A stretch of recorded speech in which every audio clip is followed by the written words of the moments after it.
जिल्ह्यातील निफाड दिंडोरी तालुक्यातून जात असून या टॉवर लाईनला शेतकऱ्यांचा मोठ्या प्रमाणात विरोध होता। कारण या दिंडोरी तालुक्यात मोठ्या प्रमाणात बागायती शेती आहे व या शेतीबरोबरच वस्तीवरती राहणारी लोक जास्त असल्यामुळे मोठ्या प्रमाणात जर भविष्यात काही अपघात घडला तर नुकसान होऊ शकते असे शेतकऱ्यांचं म्हणणं होतं। आज आता आपण बघू शकतो की ह्या टॉवरचं काम सुरू असतानाच हा 300 फुटाचा टॉवर कोसळून या टॉवरवर काम करणारे 3 मजूर जखमी झालेले आहेत।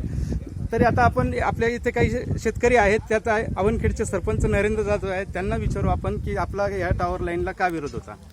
या टॉवर लाईनला विरोध करण्याचं कारण एकच होतं का आम्ही शासनाला वारंवार असं समजवलं का साहेब का आमचा तालुका हा पूर्ण देशामध्ये देशाच्या बाहेर द्राक्षाची निर्यात करतो, असा हा आमचा भाग अतिशय सुजलाम सुफलाम आहे। म्हणून ही पॉवर ग्रीडची लाईन ही या ठिकाणून न नेता याला पर्याय मार्ग फॉरेस्टचं जंगल होतं, त्याला शेतकऱ्यांनी असा पर्याय सुचवला, त्या पर्याय व्यवस्था करा आणि त्या ठिकाणून लाईन ही शिफ्ट करा।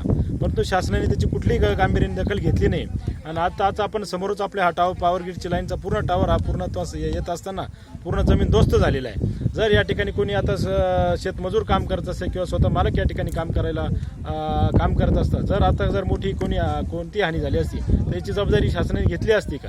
किंवा या जो पॉवर ग्रीडची लाईन आहे याच्यावर खूप चर्चा झाल्या। शासनाचा प्रोजेक्ट आहे, देशाचा हिताचा आहे, आम्हाला ते मान्य आहे, पण लोकांचा जीव जाऊन जर प्रोजेक्ट सादर होत असेल तर हा प्रोजेक्ट आम्हाला नको आहे, त्याला आजच्या ठिकाणी शेतकरी प्रकार विरोध करतील।